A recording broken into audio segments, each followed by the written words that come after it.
They know I got them vibes, so you know them fans watching me. They in my chat with the shits. Oh, they must think they can stop me. See, we got rods on the scopes. Now don't get smacked out the line. His is out on me. Now tell me, what do you see? We send the vibes on the nation. LIB and our blood. We in the sky with this shit. Just think it came out. See, it's 99% cap, 1% gameplay, 100% vibe. Don't bring that bullshit my way. Try your luck, go against the vibe. Where you fuck, you gon' think I'm Mike Grable the way I make them tighten up. You'll be lucky if you even score. You should read more, though I choose to live in peace. You should know I bleed war. I'm a recon man, one of the best in the sport. I keep a drone on my hip, I let it out to explore. They say the ops on the way. I see one, I know it's more. They just ran inside a building, my EMP gon' deploy. Make a panic, play support. Crypto going manic, they tryna figure out how I do assault damage. Real just mark the surroundings, I know they can't stand it. Morosky sending out his ghost and they don't understand it. I'm headed to the high grounds to get a overstanding. Now you from a distance, see your partners, they done left you stranded. Damn, you know you headed to the lobby, right? Sorry for your awful fight, I admit it was easy. Get you some practice or you always die. I know you doing that ping thing, they gone, made it out of sniper range. Level 1 knockdown shield, it's been 7 minutes in the fucking game, I'm devoted. Hit you with the devotion, hear it wind up, quick motion. Now I'm headed with the wind to your partners, but I'm focused. See, Goat just hit that beast on the hunt. Ghosts, we reloaded, blow the EMP and we done. They know I got them vibes, so you know them fans watching me. They in my chat with the shits. Oh, they must think they can stop me. See, we got rods on the scopes. Now don't get smacked out the line. His out on me. Now tell me, what do you see? We send the vibes on the nation. LIB and our blood. We In the sky with this shit. shit. Just think it came out the mud. Yo, we got Cam was always first, KT2 to GOAT, Coop, Mr. Bipolar, Evan P, Uplifting Souls, God first in the chat. We staying consistent with it, Uplifting Souls. Let me teach you how to B Walker, what it vibe. do, player man? Happy New Year. Hey, listen. Rule of the day for 2026. I don't have resolutions, but I am going to tell y'all, make good use of your time, communicate with your people, and stay disciplined. Everything else gonna fall where it may. First mailbag of 2026. I wanted to incorporate it in the shop talk today. I wanted to get in here early on time. So if you live on Blue, if you're on Facebook, like, share, comment, tap into the daily content. If you live on YouTube, you got picture, comment, share, subscribe to the channel. Shop talks go up in the mornings, every morning. Twitch, if you're watching on the purple. Amazon Prime, you can sub to the channel free once a month. You can support the stream that way. You got picture. And if you're watching on Kick, no ads, up to 50 free emotes you can use. Picture, tap in with us. And hope everybody having a blessed day today. Alabama got that belt yesterday. Indiana put it on our neck. Wasn't even nothing to talk about. You know what I'm saying? Shout out to the people that understood that, hey man, it's like, man, you even show up when your team lose. Like, you don't make excuses. Like, what is there makes you Indiana choked us out in the Rose Bowl and just laid roses on top of our dead carcass. Our dead body just lay there in the middle of the Rose Bowl, dead with roses all around us. We did not flower, we did not bloom, we did not blossom. We got choked out. We got beat to sleep. We got physically manhandled by the Indiana Hoosiers, and we ain't talking basketball. Off early for sure. That's what's up. Glad you here. Glad you want to spend some time here. Today we're gonna answer a mailbag question, and then we had some news in the Tennessee Titan Nation today. So we definitely gonna answer those two questions today. And if you missed out on your opportunity, make sure y'all dropping questions, and I will answer them via video. Deshenrick, what's good? All right, first mailbag question of the day came from of the year came from Mr. Bad Take. This year we calling him Mr. Good Take because he's starting the year off right. My dog she comes in with the shop talk question in the booth today. She says, what are the goals this year, and did we meet expectations from last year's goal? Boy, what a question. That's a loaded question. Let me start by answering the last part Let first. me teach you how to vibe. We did not meet our expectations and goals. We was met with a lot of adversity. We tried to fight through it as best we could. We did not have any tournaments in Madden last year. Rest in peace, you know, for all those that know what happened with that. We did not reach our goals YouTube wise, streaming and making content. We did not meet our goals on Facebook, obviously, with Facebook gaming getting put in the casket in October 31st of 2025. And then Kick and Twitch. Kick at one point we was really close to being a green check partnered on Kick, and then we kind of fell off the map. And then Twitch has kind of been a slow moving process, but I would say we did not meet our content expectations and goals. We were fasting at one point. I had lost like 15-20 pounds. I gained like 10 of it back in the holiday season. I ate way too much pound cake and had too much coffee. I hurt my foot and was not jogging the last 2 months of the year, and this is gonna be a year of discipline, of execution. This is gonna be a year of making the best use of each day. And you can't make a good January or a good February or a good quarter or a good summer. You have to make every day count and just do what you can do, being disciplined every day to get the job done. That's the only way it's gonna work, because we all gonna have setbacks. We all gonna have unfortunately gonna have deaths around us. We're gonna have losses, we're gonna have setbacks, but you must meet adversity day by day and stacking days. So that's what we're gonna do. So that's the answer. That's the first answer to the second part of the question was, did we meet expectations? But what is their lesson to learn in everything we do? You must grow. And we did learn a lot. So we learned how we wanted to put our YouTube content out. I was able to restructure my daughter's channel. My wife is now making content. I've got a better way of where I want to go about making the content with the vertical gaming streams on Facebook and YouTube and potentially Twitter and TikTok. We have changed it up to where the Twitch and the Kick is the late night. So if y'all miss us, y'all want to hear game film, rewatching games, movies, music, all that stuff, we do late night on the purple and the green, preferably the green, because the green is the most kind. But you know, plus you got emotes and you got picture in picture and there's no ads. So I will say to the second part of that question, we learned a lot and learned the direction that we need to go in with the content. So we didn't meet expectations, but we're on the right track. And that's all you can ask for, is to be on the right path. First part of the question is, what are the goals for this year? And this year's goal, we're going to get our content on YouTube completely monetized. We're going to be partnered on YouTube. I know it's going to happen. On Kick and Twitch, we're going to continue to grow. Facebook, I've learned how I want my content to go out on Facebook. We're going to stay consistent. We're going to grow the channel. We're going to continue on our quest to be the top Titan content creator. All these different things is things we're going to do. We are going to fast. We're going to get that weight back down, and we're going to stay with the weight down, because when you gain weight, y'all don't notice, you start getting sick when you gain weight. And on top of that, with the family, my daughter's gonna continue her content. My wife has got her channel. My youngest daughter got her channel now. And as a family, we're going to make one project per month.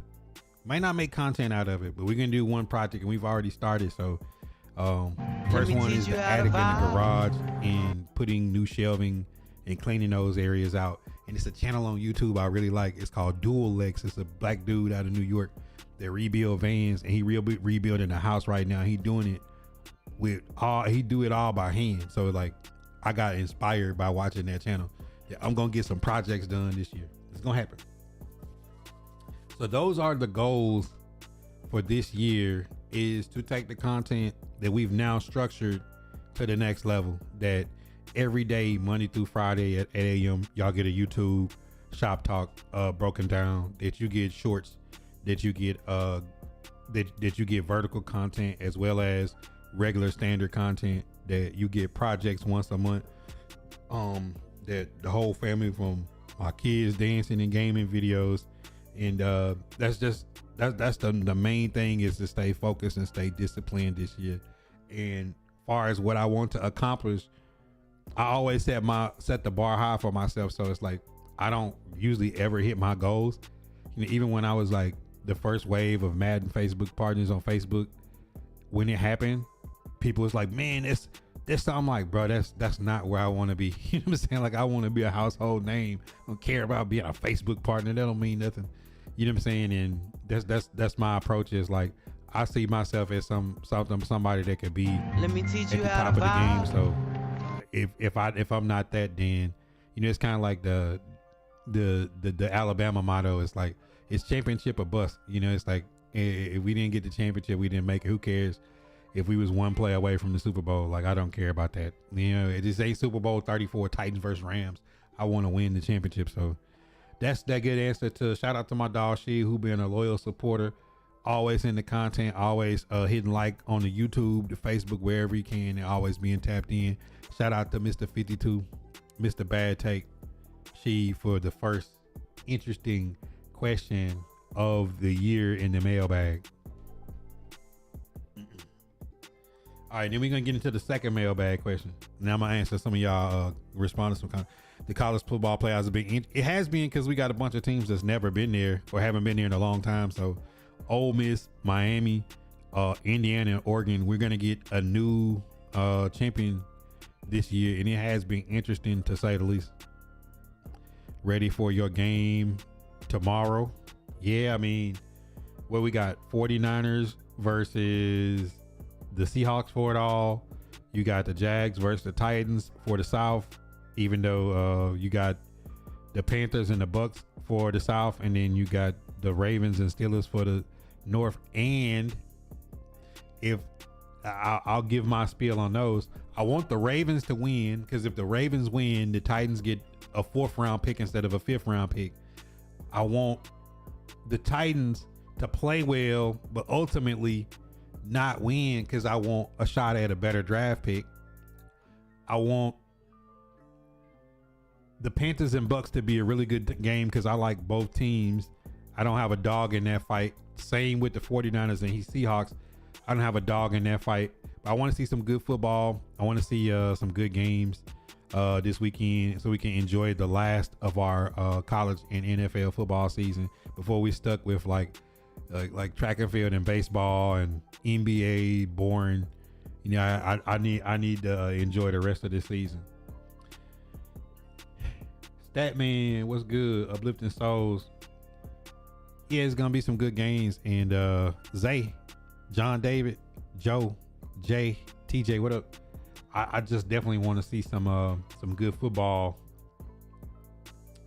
So if you're a Steeler fan, I don't want you to lose because of the Steelers or nothing like that. I personally just want a good draft pick. All right, next part of the mailbag, getting into the Tennessee Titans lore, is the news of the day, broken by Adam Schefter. Tennessee Titans has restructured its front office. He didn't say this, but I'm gonna say it again. To have Titans GM Mike Borgonzi spearhead the team's head coaching search and control the team's 53-man roster. He will now report directly to Titans owner Amy Adams Strunk. Chad Brinker will continue to oversee salary cap, research and development, and analytics. Neither person's title changes, but there is now a clear excuse me. Now there's a clear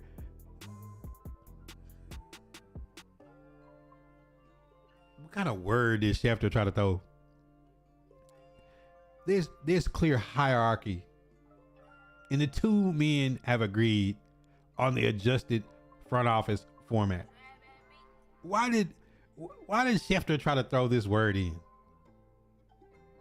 Speak English, Shefty. The hierarchy is clear. Nah, but throw some crystal balls in the chat because Shotbybuddha had told y'all about this a while back.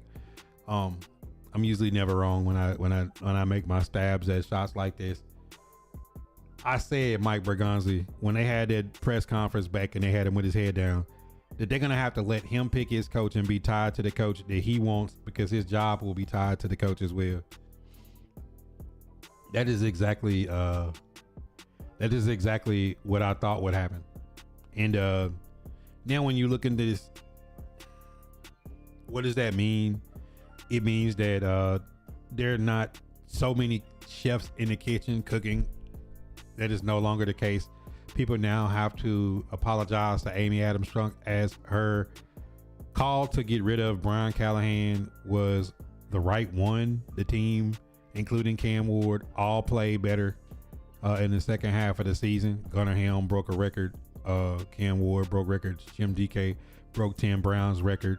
Him and A.O. Monner are both in the top 10 of rookies receiving, even though they weren't even really touching the ball the first half of the season. Femi injury, but as you heard Jeffrey Simmons on the podcast, Marcus Harris stepped in and probably was our best cornerback on roster after he got inserted into the lineup. And then Kevin Winston Jr., you can see the talent jump off the tape when for the games that he played. I think they mismanaged his rehab to begin with, but he'll be ready come next season. You didn't get to see Jackson Slater. You got to see Khalil Mullins down the stretch in short yardage. He did exactly what he was supposed to do and pick up first downs in short yardage situations. With us having smaller running backs with Tajay Spears and Tony Pollard. Let me teach you how to struggling to get in between the tackles, but you see, she made the right call. As much criticism as you got, some people got to eat crow and say she made the right call to get rid of Brian Callahan and start the team in a new direction because they have played better the last 2 months of the season. That now probably have a better view of the roster of the 53, which only like 34 or 35 players are still going to be under contract. Titans are going to have to sign a lot of players. They're going to have some of the most cap space in the NFL this coming off season, as well as the top 5 pick when this season comes to a conclusion in week 18. So Mike Borgonzi with a great rookie class now being given the opportunity to pick his coach and pair a coach with another good upcoming draft and a good free agent signing period.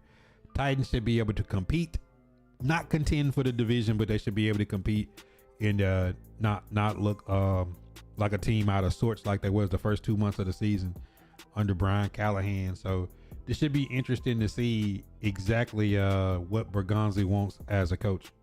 Does he go back with the young OC upcoming role again with more veteran coaching staff around him? Does he go to the leader of men, defensive coach that a lot of people want, or the established coach like a Mike McCarthy? So it'll be interesting to see the direction. I hope that they don't rush this process. I hope that they take their time and be thorough and go after the best guy for the job. Because you see with Mike Vrabel to the Patriots, you see with Ben Johnson to the Bears, you see with Sean Payton to the Broncos. It doesn't take long to make a team turn around if you have the right coaching staff in place and bring in the right guys that meet your scheme. So that's the second part of the mailbag. Those are the 2 mailbag questions that were sent in, and I think that's also interesting. Now we'll get back to the chat. He said, why did they put Russell in like he's going to make a difference? I don't know if you had the volume on in the game or was actually watching it, but Ty Simpson, when he got popped that second time, got injured. He re-injured himself. So it's like, why throw him back in there? The game's over. Put the young guy in and let him finish the game. You put Ty Simpson back out there, and he'll be Jaden Daniels. He'll get hit again and won't be in the draft process. Now he'll have time to heal up for draft if he decides to come out ready to see what's gonna happen. What's good, family? Hope you and the fam doing good now. Rontez, what up? Yeah, he got hit pretty hard. Like he should have ran hard on the first one where he slid, and then that one where he ran hard, he should have slid. Like he was a little discombobulated out there. Ravens, Joe, Dre Day, Uplifting Souls. I could see Mike getting rid of Tony Pollard. I don't think getting rid of Tony Pollard necessarily is the thing. The thing is that Tony Pollard has had consecutive 1,000-yard seasons, even with offensive line that has been misaligned for the much of the time that he's been there. He doesn't have that burst that he once had, but far as a solid player, a solid pro that's going to show up and be the best ability, which is availability, Tony Pollard has showed up in that regard. So I don't think Tony Pollard is necessarily like a big issue for them. You know, he's going to get paid like $7 million next year, and only like $2 million of it is guaranteed. So if they decide, wouldn't it be better to bring him back, let him start the season and trade him halfway through the season to a team that needs an established running back if they draft a late round back like the Chiefs did with Pacheco, or the Bears with Kyle Monangai, or you look at some of the running backs that get picked up. I like Raleek Brown. I like Henry from Texas San Antonio. It's some Nick Singleton from Penn State. It's some late round backs that I like, that I think the Titans could take a shot at. Tajay Spears, next year is his last year. And then Khalil Mullins came back healthy at the end of this season. So with him having, next year will be like Khalil Mullins' rookie season, so to speak, being the guy only played like 2 games at third string running back. So we'll get to see. But I don't think running back is a big position of change. I mean, I would be thinking about L'Jarius Sneed and Calvin Ridley before I thought about being worried about what I was going to do with Tony Pollard. I don't know if you agree with that or not, but I think Tony Pollard has been one of the more productive players in the last 2 years. I think L'Jarius Sneed and Calvin Ridley is probably the areas that more interesting to see. What does Borgonzi do? Does he go after Romeo Let Doubs? me teach you how to vibe. I don't want to go after Alec Pierce, but does he go a veteran route and then draft? I seen some Titan Let me teach you how to influencers vibe. and media people talking about some of the players I've been talking about for months. I said that, you know, rather than go after Mekhi Lemon or Casey Concepcion, I would rather get Zachariah Branch later on in about the 3rd round and pair a dunker with him, like a Denzel Boston or somebody like that, or Chris Bell or Brazel. I've been saying that I don't see, like, Tyson could be a really great receiver, but then again, with his injury history, that doesn't fit the MO of the Titans brass that they've been going. Obviously, Jeremiah Smith, if he was there, you take him with a really high pick, but I don't know that I throw a really high pick at Carnell Tate when I could get 2 guys. Like if you gave me Jeremy Bernard and Zachariah Branch, I'd rather have 2 than that 1. I don't think that 1 is that spectacular. Personally. Just listening in. What's good, bro? Happy New Year's, D Ford. Need to bring back Chig. I think Chig needs to come back on a team-friendly deal. I made the post about the Michigan tight end, Marlon Klein. I've talked about Lawson Lucky at Georgia. I talked about Joe Royer at Cincinnati, and obviously Stowers at Vandy. But you know, there's always going to be good tight ends that fall in the later rounds. Look at Arondé Gasson for the Chargers. Look at Gunnar Helm for us. Chig was the last pick in the 4th round. Gunnar Helm was a mid 4th round selection. Like, if you're not bringing back Chig, you have to take a tight end somewhere. But why not bring Chig back? Of the last 4 years, he's been one of the only productive players. He leads the team in catches and receptions again. He's pretty much, over that 4-year period, led the team in catches and receptions of somebody that's been consistent when they've actually used him right. He's the move tight end. I don't think he's tight end 1. I don't think he's going to get tight end 1 money. But, I mean, Jonnu Smith was in the same position. He got $12 million a year, the same as Derrick Henry when he left the Titans years ago. He's still productive, but I don't think the Titans can give him like max money. I think they should go in with a team-friendly deal and try to keep him. Let Gunnar Helm be tight end 1. You still got DMR with Chig, and then you can afford to draft a tight end in the 5th or 6th round. A big physical body, a block, more of a blocking tight end. You know, kind of like 49ers have Tongs. You know, somebody that's physical that can still catch and stretch the field. I thought Marlon Klein, Joe Royer, I thought Lawson Lucky, some of those guys would be perfect for that position. But, you know, if you're looking at the market of what Isaiah Likely, what Kyle Pitts, and what Mark Andrews are like the type of money that the tight ends that's coming available that have got extended or got paid. You know, Chig is a middle of the pack NFL production tight end on a bad team. You know, if he was on a team that could use more of him, his agent may be looking for more money. He might be looking for a different situation, but with the emergence of Gunnar Helm, but the Titans do not use fullbacks, and whether people want to admit it or not, the Titans is never going to be this fancy team. They're going to have 3 or 4 tight ends on roster at all times, and if Chig walks, you're definitely going to need one.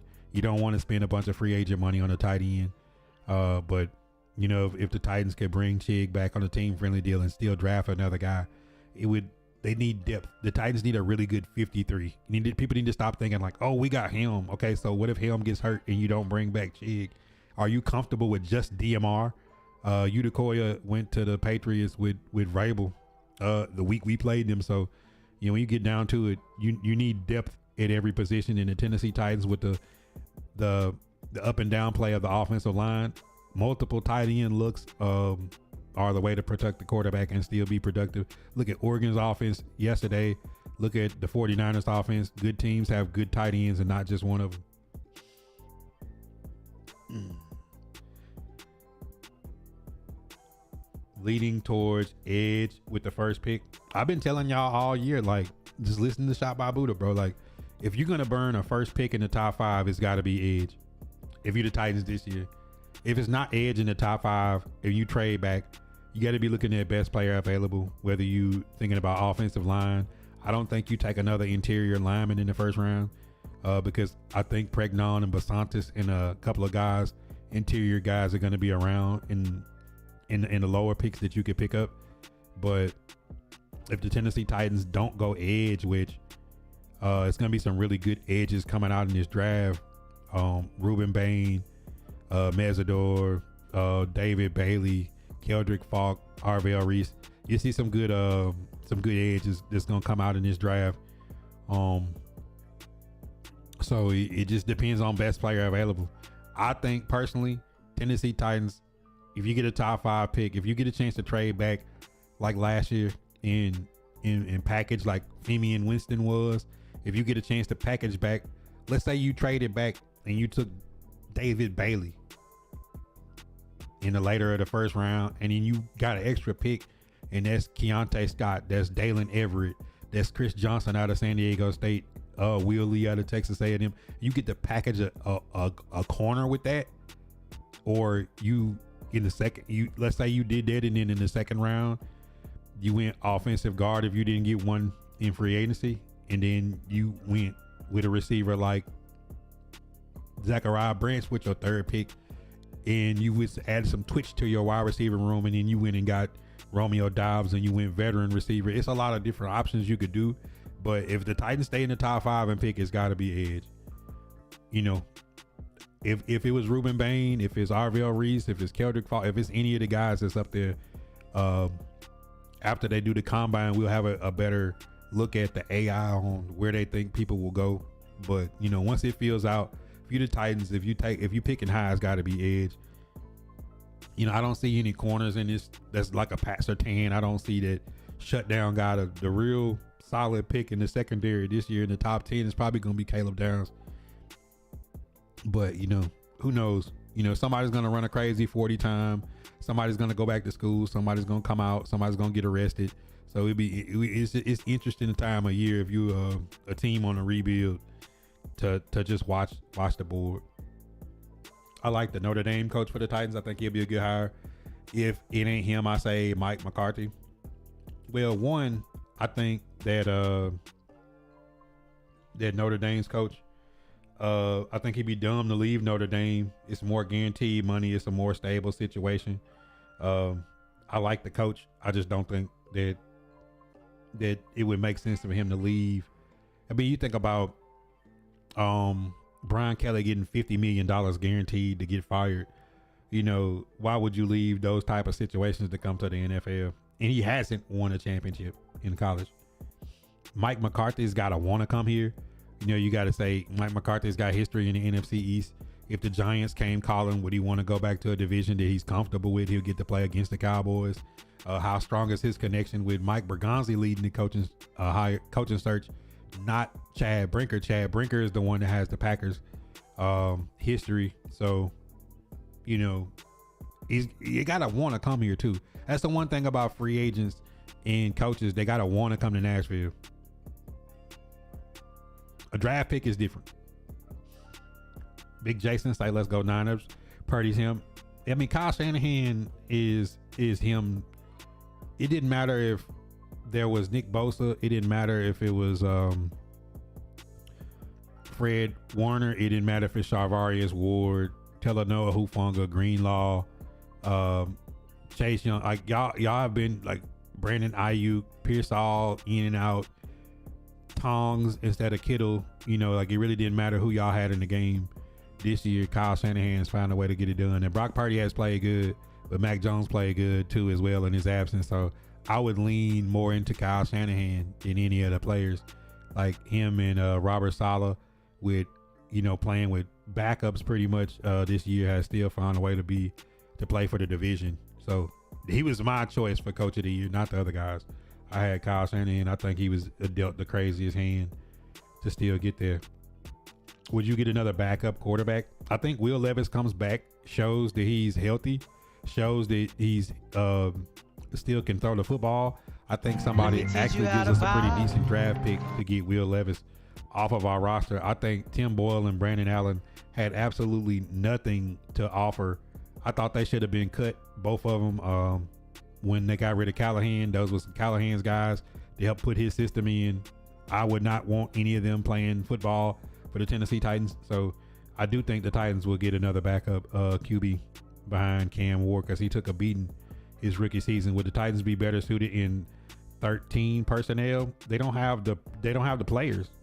Like, can you go 3 wide receivers if you don't have the players? There was times in this year where, you know, you had Van Jefferson and Mason Kinsey was the only active receivers on roster in some games. I don't think they have the personnel to play spread offense. I think the Titans offensive line with JC Latham getting hurt in the first game of the season and going on IR for a month, coming back against the Raiders, he missed the first half of the season basically before his hip was back. You know, you seen JC play better down the stretch, but I don't think the Titans have the personnel to play 3 wide receivers. You know, it's like you don't even have one number one. Jim DK was playing special teams. You had Tyler Lockett in there. You know, Ridley's been out the whole season. Aomaner has probably been the most consistent pass catcher all year, and he's a rookie, a 4th round rookie at that. So you just gotta think like Mason Kinsey, James Prochet, like having all those guys on the field. Like, what has that meant? You know, Restrepo played 2 games and got hurt. So for the Titans to run 13 personnel, the Titans would need a lot of they need a lot more talent to be able to do anything other than run twin tight ends in flex at this point. Go Panthers. Yeah, Panthers have definitely turned it around. I thought the Panthers would compete this year, and they have. They got the talent. Donnell, what up? Said team almost put up a goose egg. I was in shock. You shouldn't have been in shock. If you watch the Georgia SEC championship game, I said the key to the game is, can Bama run the football? Bama could not run the football, and it was one-dimensional. So, I mean, they just sat back in coverage. I mean, that wasn't a shock to any Bama fan. If Bama couldn't run the football, you know it's going to get ugly. I mean, they was down 17-0 in Oklahoma. Oklahoma just nutted up. 2 times. What up? Zay should upset Jacksonville. Yeah, for your take, you want the Texans to win the division. I want to lose the game, and I want the Ravens to win. That means we get probably a top 3 pick. I care less about what the Texans get, Devontae. And we ain't doing the Texans no favors, man. It said Tim Boyle was cut. Is Trevor Siemian? No, what I'm saying is, like, Trevor Siemian is a practice squad QB. I'm saying that Tim Boyle and Brandon Allen should have been cut. I don't know why they was ever there in the first place. If you remember the preseason game, they threw like 4 picks in the preseason. It's like, how was they going to teach Cam Ward anything? It's not like it was Flacco or even Trevor Siemian. Like, what the hell can Trevor Siemian teach Cam Ward? Like, I needed a Flacco. I needed they could have brought Josh Dobbs back. Like, give me somebody that can help him learn something.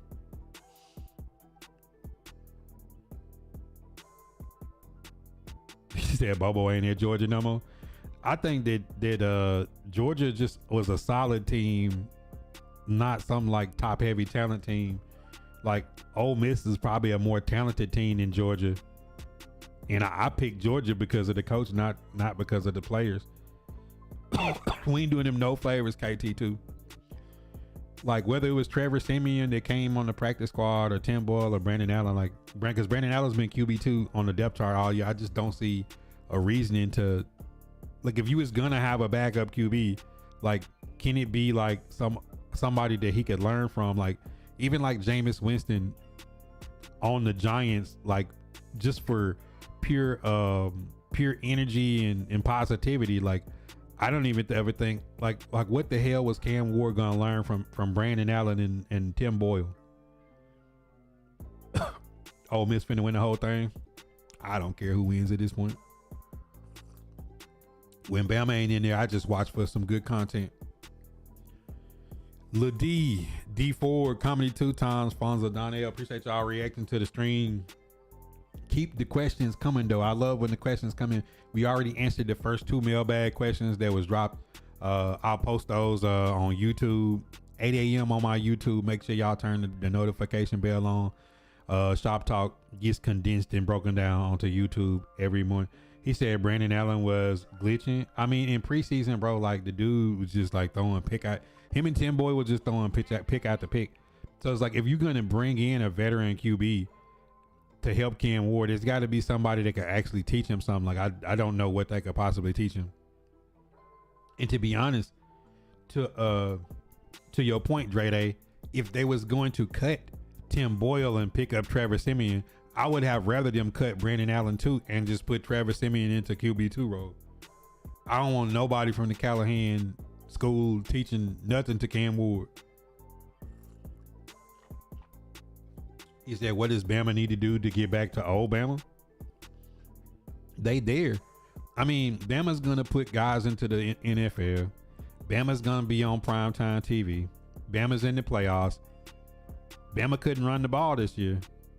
Justin Haynes went to Michigan. Jam Miller was in and out of the lineup all year. Deere and Riley is 2 east-west, not north-south running backs. And then Hill wound up being probably the most efficient back for Bama, but he's not like a home run hitter. He's like more of a short yardage blocking running back. So I mean, I think that DeBoer's gotta commit to being able to run the football. They got away this year with just talent. Ryan Williams, Jaron Bernard, Lozier, Horton, Quay Voss. They got away with just lining up and just going 5 wide all year. And every time they played a team that forced them to get into a ground and pound game, they got their ass whooped. Because if a team's got enough talent to run 2 high safeties and take away the deep ball and make Ty Simpson sit in the pocket and take hits and throw the ball, any other Bama team in history, if a team runs 2 high safeties sitting 20 yards in the Let me backfield, teach you how to vibe. defensive backfield, like, Bama's gonna line up, motion shift the tight end, and overload run you. They can't do that no more. And it ain't that Caden Proctor will be a first round draft pick. Brailsford will be a top 100 center probably drafted. If Roberts was healthy, he'd be probably top 100 to 150 pick offensive guard. Booker was taken first round to the Cowboys last year. I mean, it's not talent. It's similar to the Titans. It's mentality. Like, the Titans had a $80 million left tackle, a $55 million center, a first round pick at left guard, a first round pick at right tackle, and a $9 million right guard, with 11 offensive linemen signed to the original 53, and couldn't run the ball until you fired your coach and they went to the bye week and came out the bye week and decided to run the football. Then Tony Pollard, who was struggling, we had games, we had 20 yards rushing at home for the Titans, 30 yards rushing at home, and then Tony Pollard still hits 1,000 yards because the mentality of saying we're going to fire off the ball and we're going to run the football. Like, I just think that Alabama never committed to that type of football, and Ty Simpson looks better when Bama can run the football. Jeremy Bernard and Ryan Williams get to run one-on-one with no safety help. You know, it looks different than teams just sitting back making Bama like check it down the whole game. So it's not like they're never going to get back to the Saban days. It's just the point of like, if this is me speaking, if DeBoer has them in the playoffs every year, like this is a new era of football with the NIL. Like it don't happen. You can't win it every year. Say it feel different because they can't run the football, but far as talent, I mean, let's be honest, KT, if the Titans was to get to pick some players off of Alabama team, we probably could go 10 deep on players off of Bama coming out that would help the Titans. Nick was good. That's why I'm glad Cam has been healthy this season. Yeah, I mean, it's a miracle that he's been healthy with Brian Callahan's offense and Bo Hardigree running all the weird ass plays they ran up until the last 2 months of the season. He said Georgia, Ohio State, and Bama all out crazy times. It really is. But it's always roll tide. Carson Beck would be the CFP semifinals. Crazy, right? He said Bama would never be the same without Saban and the NIL regulations. I don't think any team would be a team that could sustain. I mean, think about the Penn State. Penn State was like right up for a championship last year, and Drew Aller gets hurt. People were talking about tank for Drew Aller last year, first overall quarterback. You got 2 NFL running backs on their roster. I mean, AJ Harris, Zakee Wheatley, like they got players. Dennis Sutton, like Penn State is talent. They won 3 or 4 games and coach got fired. You know, Notre Dame was in the championship to not make the playoffs. Look at Clemson. Clemson was playing SMU last year to being first out to Clemson. You know, thinking about firing Dabo. Like, people act as if Bama fell off like that. Like, it's not that type of fall off. Last year, Bama was like 1 play away from the playoffs. This year, they was in the playoffs and won the first round on the road. At the end of the day, like, if DeBoer has Bama in the playoff picture every year, like, Bama ain't really went nowhere. It ain't like they ain't gonna have talent come out. It's just you ain't gonna be able to win it this every year. Look at Texas Tech. Texas Tech spent all that money and got beat by Oregon. I mean, who's to say Texas Tech gonna be back next year? I mean, Texas Tech might do TCU and fall off the map. Like, I think DeBoer is handled the pressure about as good as you can. Yes, you want to beat Florida State. Yes, you don't want to lose to Tennessee and Vandy last year. No, like, yes, you want to make a run at it, but I mean, Indiana kicked their ass. And of the 4 teams left, all of them have ex-Saban coaches. So, like, who's really dad? I know y'all don't want to hear that, but at the end of the day, Dan Lanning, Kurt Signetti, Mario Cristobal, like, these is all ex-Bama coaches. I mean, I know that, you know, y'all don't want to hear it, but Saban is dad. He always going to be dad. Bama always going to have the most amount of national championships. I'm sorry. It's not my fault. You know what I'm saying? It's not my fault, man. It's not my fault. We still dad. So, like, even when we lose, we still dad. Like, it's the son of Saban that's running college football, and the sons of Saban. Like, well, next year it's gonna be Lane Kiffin, son of Saban. It's good. Sarkisian gonna be back with Arch Manning, son of Saban. How many sons of Saban? How much dad do we have? How many seeds did we sow out there? You know what I'm saying? So at the end of the day, like, you know, Bama is still got 18 national championships, and Saban is still dad. I'm sorry. I know y'all might not want to hear that. It's true. He said everybody following Kiffin, even. I mean, that's why Ole Miss should be so pissed off, because, like, Lane Kiffin got Ole Miss to a place they never been before. Ole Miss better cash in on this championship, because if they don't cash in on this championship, Lane Kiffin is just gonna buy the entire state of Mississippi. Breon, what up? He said Saban is college dad, Belichick is NFL dad. Well, that makes Belichick granddad, because, you know, Saban is the son of Belichick. So How many cheeks getting clapped in North Carolina with Belichick and Bobby Petrino? Right, like Devontae, they better get a championship before because next year it ain't gonna happen because like it's over for Ole Miss. Y'all finna go back in this. See, y'all be talking about Bama, but like, man, since Nick Saban and left, Auburn and went through 2 coaches, and like all these teams in the SEC gonna be went through 2-3 coaches since DeBoer there. I feel like DeBoer can stabilize and get Bama to a championship before all these other teams fall back off and get back on, even hire a decent coach. Look at like think about it, like Florida, all these teams then got rid of multiple coaches since Saban left. You think we head in the right direction to turn around? The head coach search is imperative. I think with them coming out and saying that it's Borgonzi's shot, one thing we do know is whoever Borgonzi hires as head coach, because Brinker has stepped away and let Borgonzi lead the head coaching search like I suggested all that time ago. One thing you know is the general manager and the head coach will be aligned. So that means they'll have to be aligned on Cam Ward too in the direction of the team.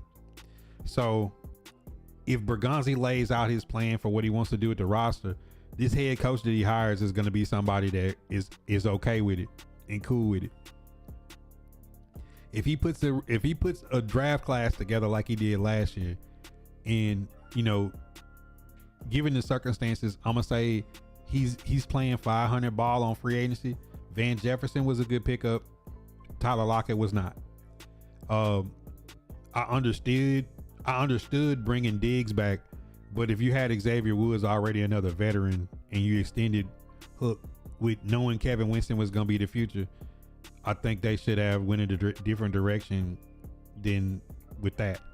But then again, Diggs' relationship with Cam Ward, I kind of understand it. Dan Moore, the $82 million, we paid a bad team tax for it. That's the jury's still out on that decision. And then Zietler wind up being another disappointment. So his free agency was Draymond Jones was a hit. Draymond Jones could land us a 4th round draft pick. Jahad Ward pickup was effective. Bringing back Sebastian Joseph Day. I think Borgonzi has really struck out with the cornerback situation, but the cornerback situation was one he inherited with L'Jarius Sneed and then them prematurely cutting Cheeto Awuzie. I don't know why, if you thought that you was going to trade Jarvis, that you would have traded Cheeto, or you would have cut Cheeto to start Jarvis if you wanted to trade him that soon into the season. I just didn't think that made sense.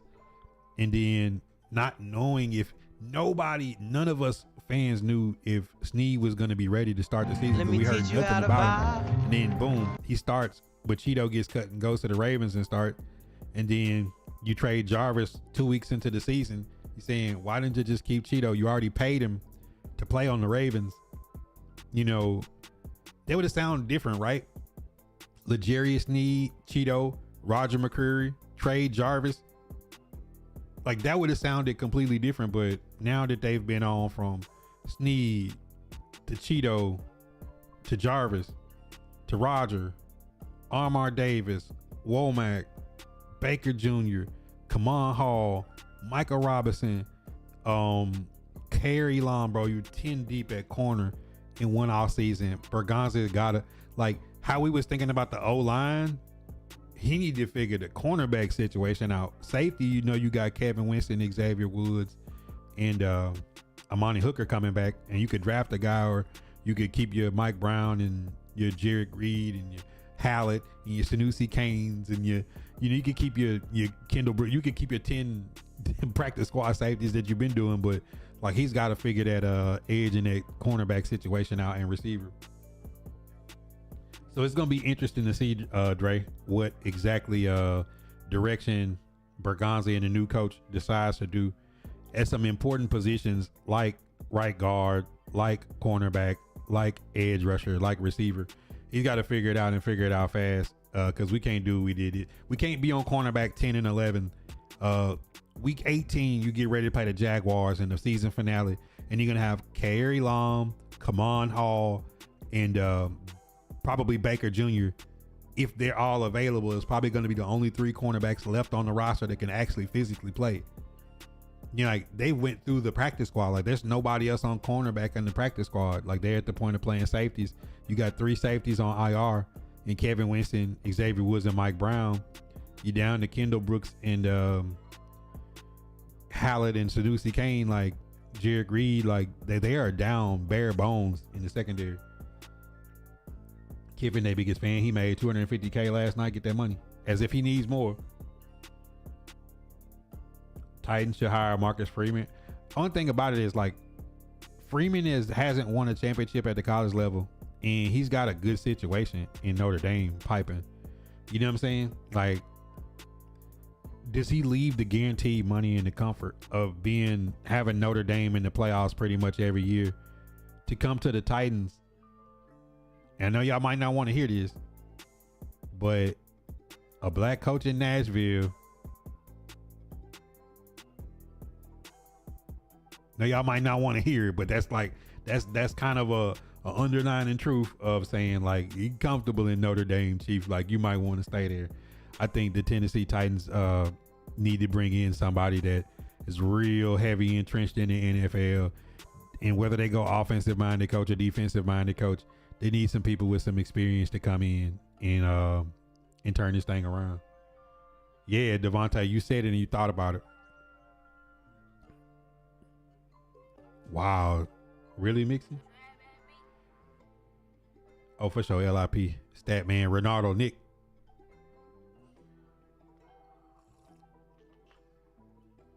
He said horrible secondary about to cook on the deep throws. I mean, but then again, like, it's not just that, right?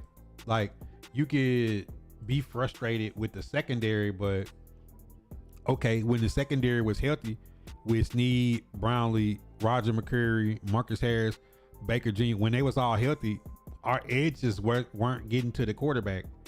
You know, like, you gotta think the first 5 weeks of the season, Tavondre Sweat did not play. So that's just Jeffrey Simmons out there with Sebastian Joseph-Day and James Lynch and Shy Tuttle getting double teamed, and the edges weren't doing anything. It was Femi's first year. He's a project. That's why I understand why some people are so high on one Arvell Reese when they didn't want to deal with the learning curve of Femi Oladejo. Let me teach you how to And vibe. then you got Draymond Jones. It took him half the season to get going. Arden Key was in and out of the lineup. Took him a while to get going. He didn't get going till like October. So like when the cornerbacks was healthy, the edges couldn't get pressure. And then we were playing better teams. You start off against the Broncos and the Rams and the Colts and the Texans when they were at their peak. When you start off the first 4 weeks like that against really good teams, and then your coach gets fired, you know, it's a lot going into. At certain times we've had something, and at certain times we haven't.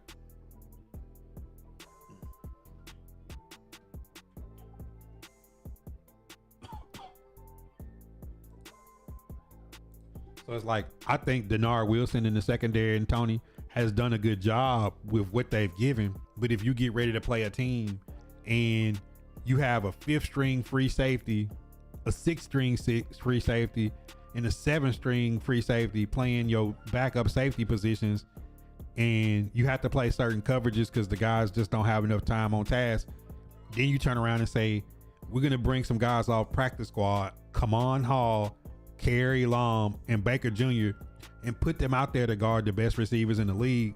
And we talking about Sutton, we talking about Puka Nacua and Devontae Adams, we talking about Michael Pittman Jr. and Alec Pearson, Tyler Warren, with Jonathan Taylor at the time going crazy and Daniel Jones playing out of his mind. Then you go to the Texans and your starting cornerback says he don't know who Nico Collins is, and Nico Collins proceeds to dunk on him for 2 straight games, and then he gets indicted on a alleged drive-by shooting. Like, bro, you just not prepared for a secondary to be able to deal with all that. When you trade Draymond Jones and Femi goes out on IR, and Tavondre Sweat is working himself back off of an injury, and then you throw Arden Key in there for a few games, and you throw in Jahad Ward and Jalen Harrell and Truman Jones and Ali Gay. That's who we rushing the passer with. And then like when I go down the line of saying like it takes a person deep in the Titans lore to even know the names of these players. These guys are like on the back of the practice squad. So for them to be out there, like when you on your 10th string cornerback, when you on your 6th and 7th string edge, you know, when you on Kendall Brooks, great story, but dude got hired from Pizza Hut to come play safety, bro. Like, what do you expect them to do when they play against NFL talent with 1,000-yard receivers? They're gonna get dunked on like they did against the Saints. Jose was good. Pass rush was horrible too. Then no cohesive play. But it's like, to the credit of Denard Wilson, he's got them to fight and keep them in games. Most games he kept them in games with a patchwork defense. People are like, oh, why don't we blitz more? Like, are you really gonna leave Kamon Hall on the island the whole game? Or Jalen Armour Davis is gonna stay on the, like, bro, he's just taking people off of other people. Like Baker Jr. and Womack was Colts practice squad. Armour Davis was Ravens practice squad. Michael Robinson was Packers practice squad. Kamon Hall and Kerry Long was Cowboys practice squad. Like, we have other teams that are non-playoff teams practice squads playing as starters on our team in the secondary. So it's like Jarek Reed was practice squad on the Seahawks. You know, like, bro, like we just pulling guys off of practice squad waivers and putting them in starting roles and giving them like from Tuesday to Sunday to get ready to go play against good teams. So that's my thought, is like, it sucks that, what if Denard Wilson, you know, what if let me put this on the screen so y'all could get a visual look, you know, like, what if next year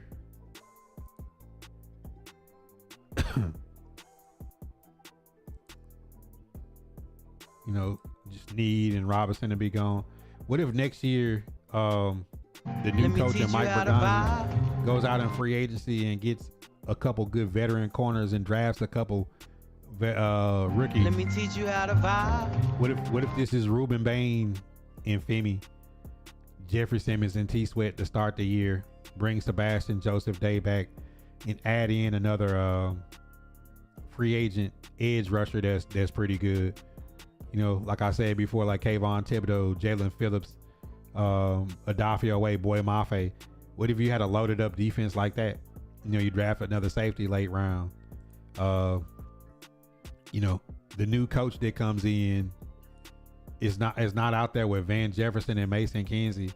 You know, like they actually have talent to go around Cam Ward on offense, and they actually have some edge rushers that can win ones next to Jeffrey Simmons. He had his best season as a pro this year, a first team all pro, and T Sweat coming into year 3, not on starting the season on IR. What if he gets to start with a T Sweat that gets a full camp? Femi comes back healthy in year 2, and you add in a really good rookie and a really good veteran, and you could get after the quarterback. What if you have some veteran corners that when it's 3rd and 22 or 4th down and 16 for the game, you don't get dunked on for exactly 17 yards? Like, you know, certain things like that. You just hope that Mike Borgonzi, since he gets to pick the coach and the personnel, that he pairs with a coach that he really likes, and they bring in some talent.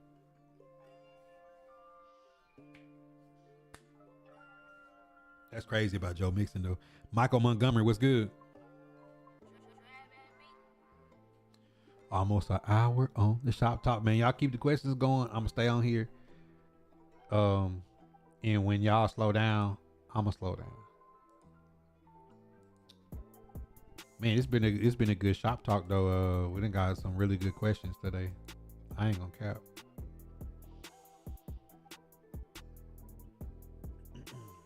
Yeah, I don't see Marcus Freeman leaving the cushy job of Notre Dame and coming to rebuild in Nashville. One thing, like, if I was a college coach, I would not leave college. If I'm gonna get, you know, 30, 40, 50 million dollars in guaranteed money, and then boosters that are gonna pledge to spend 10 to 20 million dollars in NIL money and let me buy a roster to play with every year.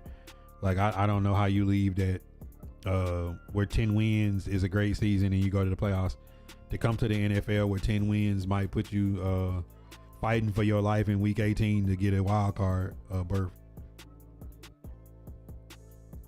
You know what I'm saying? Like, there's a whole lot more to deal with in the NFL than in college. I just don't see Marcus Freeman leaving Notre Dame to go to Nashville. There's one thing that Titan fans have to get into their head. If we have the most cap space and we have the best picks to trade, all of that doesn't matter.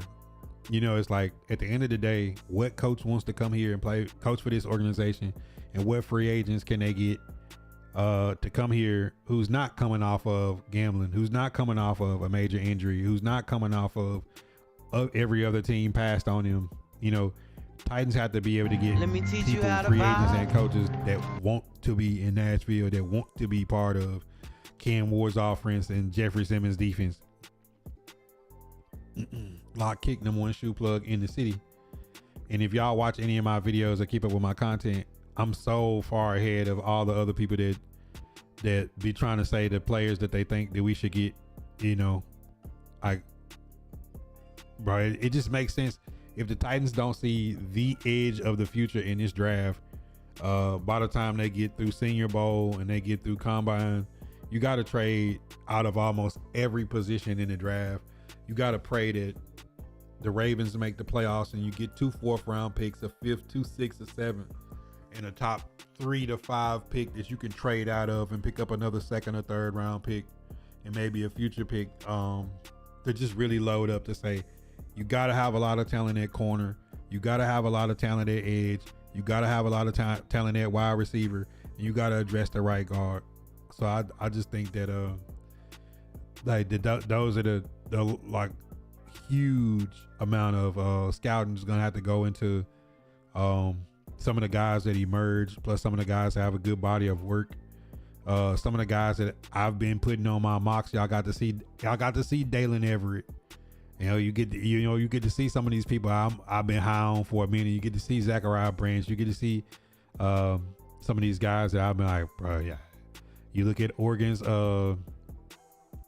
offensive line try to block Texas Tech's D line. You know, you get to see some of these things. I know a lot of people say, man, I don't think you could put so much weight on these playoff games with NFL prospects. I get the understanding of body of work, but a lot of times, just like in the college football season, these teams play teams that ain't up to par.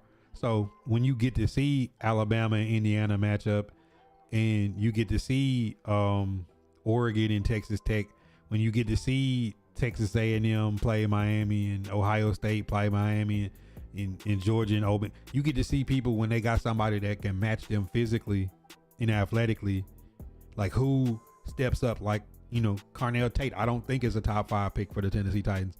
Now, if it was Jeremiah Smith, nobody would be arguing that. You see, if you double team Jeremiah Smith, he's still going to have 100 yards. It doesn't matter. He's just a next level type of talent. Not to say that Carnell Tate won't be good. I just don't think top 5 pick good. Then for the questions that people had about David Bailey, and then you get to see him scream off the edge for the people that talk about Reuben Baines' short arms. And then you get to see him play against good team after good team after good team and see him game wreck a little bit. I think this is the time when, because NFL is going to be like the games they playing like right now every Sunday, but harder. So when somebody can match you elite talent for talent, do you fold or do you step up and continue to be productive? So I personally think that these playoff games, I do put a lot of weight on these single games. Not saying that the Senior Bowl or off-season workouts or what they've done the other 10 games of the season don't matter. It's just the games when you play against people that are on your talent level matter the most to me. Let me teach you how to vibe. I think the college football playoffs is a time for us to get to see what some of these players do when they match with physicality, speed, and athleticism. You prefer a defensive hard-nosed guy as a coach or offensive guru, or does it matter to you get the right coordinators and right staff? Like, case in point, let's say you go to defensive coach. The defensive coach has to get the right OC. Like Mike Vrabel had to get McDaniel back in. He had to get control of the roster. So if you go to defensive minded guy, he's got to have a really good OC quarterbacks coach, like the special teams coordinator. You could have all that. So I think you need a little bit more when you got a defensive minded head coach. But even if you bring in an offensive mind, it showed with Callahan. Who cares if you bring in a good offensive mind if his OC and his DC and his special teams coach are all first timers? Like, the good teams have former head coaches as coordinators. You know, like, you got to put a good staff around you. So to me, obviously you want a guy that knows how to run an offense as a head coach, because if not, if offensive coordinator comes in and balls out, it's gonna be like before when we had Vrabel. LaFleur was our offensive coordinator for 1 year and left, and then Arthur Smith came and then he left, and then the team went down with Tim Kelly and Todd Downing. So if you bring in a defensive minded guy, him and the GM has to be on the same page to always get a good offensive mind in. So, you know, for technicality, you probably want your Andy Reid, your McVay, your LaFleur, your Ben Johnson. Like, you probably want an offensive minded coach, but it don't mean that the leader of men won't work.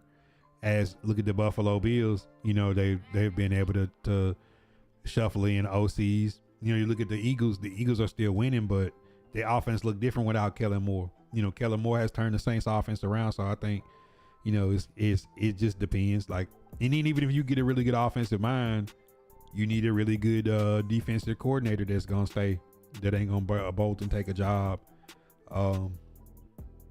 You know, it's one of those things. I think you got to get all of it right. I think Brian Callahan would have been fine if he had a real OC calling plays for him. He's trying to call plays and then got an OC that's kind of overwhelmed by the job. And then, you know, the same goes on the other side. Like, you need established people that can help you in those situations. How do you see Cam's stats going by the end of this game? Depending on who actually plays, how many people sit, you know, statistically Cam has been around 250 yards passing, a couple touchdowns, no picks. If he does that again, I'll be fine. Like, to me, like, Cam didn't have but one interception the last 2 months, and he has like double-digit touchdowns. Like, I think, you know, statistically Cam be. I'm more worried does the Titans run the ball and stop the run. When the Titans run the ball and stop the run, Cam Ward is going to play better anyways. I won't want to trade though. I really like Tyson. I know he has injury history, but it's the upside for me. I mean, Jordan Tyson could be a really good talent, right? But I think taking Jordan Tyson in a top 5 pick is a reach. You know, like last year was Travis Hunter and Tetroa McMillan. I don't think that out the gate Jordan Tyson is Tetroa McMillan and Travis Hunter. Skill wise, the same way I don't think Carnell Tate is. Like, put it like this. If Jeremiah Smith, Cam Coleman came out right now, you probably want them before you want Jordan Tyson. Jordan Tyson is like a pipe dream of, we could put 1,000-yard receiver with Cam. My thought is Jordan Tyson good enough that if you trade it back and you got extra second round pick, or you got an extra third round pick, that if I took Denzel Boston and Zachariah Branch and put them together, is Jordan Tyson better than those two put together? I don't think so, because AO is kind of like a 2 or 3. DK as a slot that can play 2. You need a couple guys. So like, I just don't think, I think Jordan Tyson could be a dog, but I just think of Nashville. You know what I'm saying? Like, unless it's just a surefire dunk. If you got like Arvell Reese, Ruben Bain, Keldrick Falk sitting there, and you pass on a starting quality edge rusher to go after a receiver, and it don't work. Let me teach you how to Same way vibe. Dan Campbell is struggling with, but I mean, he lost Aaron Glenn and Ben Johnson in the same season, so it's like the Lions are still good, but in big games, you know, they get shit on sometimes. Hope your boys pull through tomorrow. It's like Jordan Tyson could be good, but if I passed on one of the edge rushers I really like, or I miss out on a chance, like think about the Browns last year, traded from 2 to 5, picked up a first round next year, and 2 other picks that turned into them being able to pick Schlesinger, Harold Fanning, Judkins, and Dylan Sampson. You know what I'm saying? Like they kind of like wasted the Gabriel pick, but just think if you're the Tennessee Titans, have so many holes with only like 35 players coming back and a 53-man roster. Like, just think if the Titans pass on, like if you stay top 5, I think you gotta take edge. If somebody offer you enough, you gotta trade back and think, I can put, even if they traded back to the point where they took the best corner in the draft and then they got collateral back, and in the second round, let's say you went TJ Parker edge and took a receiver with that extra pick and still was able to get another receiver in the draft somewhere, like, or free agency. Like it's a lot of ways they can go. I think in every situation, Titans got to think best player available or get more picks. That's the way they got to think. I just don't want them to get stuck trying to reach for a receiver or somebody like that. Because I the same way I felt about Abdul Carter last year and people was on my neck about it. It's like, now James Pierce Jr. wind up being the crazy edge out of that draft, not Abdul Carter. You know what I'm saying? Like, you think about receivers, like Tetroy McMillan was like a 6'5" dunker with like abnormal athleticism. I don't see any of those in this draft. You know what I'm saying? Like in that top 10, that I'm gonna burn a top 10 pick on somebody like that. I think Carnell Tate would be a solid receiver, but I don't think he's wide receiver 1 on the Titans. Like in the future, you know what I'm saying? Like I just don't see nothing to jump off the page like that. I think this is a year where you could get Amon-Ra St. Brown. You know, I feel like this is the year you can get somebody like that. You can get that twitchy guy that's gonna get 100 catches. But I just don't know if Chris Boswell, the stigma of Tennessee wide receivers, Denzel Boston, Jacoby Lane. How do people view Nick Harbor coming out after he's gonna run a 4.2 at 6'5"? You know, do people look at him like another DK Metcalf? You know, it's always gonna be good receivers taken in the second and third round. Lad McConkey, AJ Brown, you know, some of the second round guys that I remember. He said if Ruben Bain falls because of his arms, then why, if you like them and you're the Titans, why wouldn't you trade back and take him or David Bailey in the middle of the first round? Because that's gonna give you an extra second or third round, or possibly both pick. And if Draymond Jones turned into a 4th, and you talk about the Titans trading back and being able to pick like 6 times in the top 100, like that's got to be 2 corners, an edge, an offensive guard, and 2 receivers. Like you can't tell me you couldn't put something together with that. You know what I'm saying? Like that's what they can load up on and still have a 5th, 2, 6, and a 7. And then with those picks, it's like the 5th, the 2, 6, and the 7 is like maybe another corner, maybe another safety, maybe a running back, a tight end. You know, you can start to fill in guys like that in those rounds. I think that's the way the Titans gotta say late round, they want a tight end, they want a running back, and maybe a safety or a corner. But in them first 4 rounds, in them top 100 picks, it's got to be edge, corner, and receiver, like those, unless there's an offensive guard and you don't address offensive guard in free agency.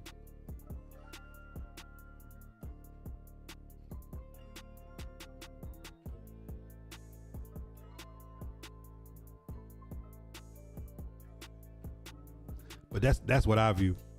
That's how I think they should approach it. Like, I don't want to give $25 million to Alec Pierce. I don't want to give $25 million to Romeo Doubs. George Pickens is not leaving the Cowboys to go to the Titans. So if you're the Titans, like, you just need to get some quality players. that can contribute. Like Van Jefferson was a quality contributor. $1.6 million. He blocked hard. He played special teams. He ran. He made some solid catches. Like, he was a solid pro for the team, but he should not be your 1 or your 2 or your 3. Van Jefferson should be like wide receiver 5 or 6.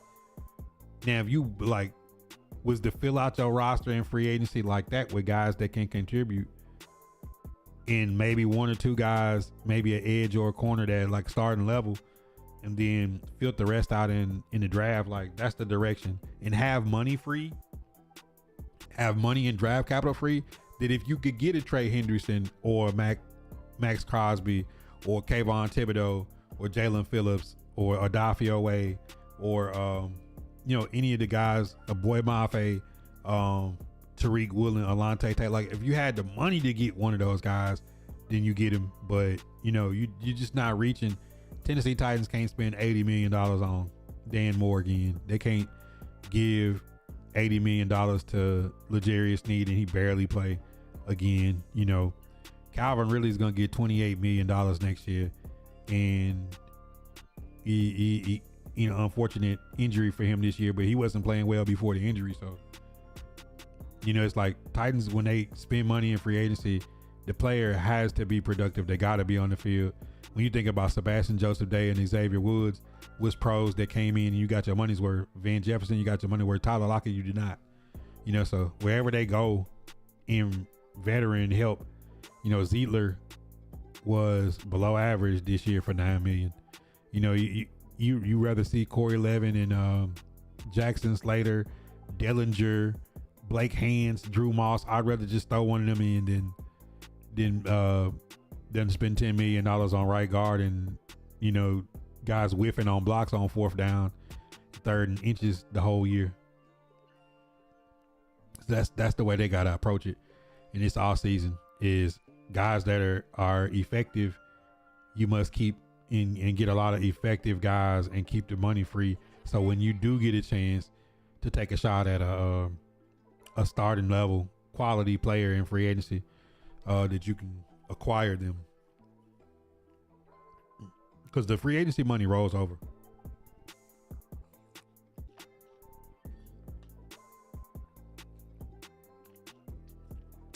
Aaron, what's good? Y'all got any more questions? That's an hour and 17 minutes on Shop Talk. I'll be back on a late night stream. It's Friday night. Finna go enjoy a little TV time with the fam. I'll break these mailbag questions down. They'll go up on YouTube in the morning. Shotbybuddha on YouTube, Kick, Twitch, Facebook, Twitch, Instagram, TikTok. We everywhere. DeAndre, what up? So if y'all got any more that we didn't answer, save it. We'll be back on a night stream on Kick and Twitch. On Twitch, it's Shotbybuddha FB. On Kick, it's Shotbybuddha. If you was gonna watch on one of the two, I'd rather you watch on Kick. It's no ads. Up to 50 emotes you can use and stickers you can use for free. Picture in picture. Still use your phone and still tap in. But tap in with me later tonight. God first in the chat. And we out.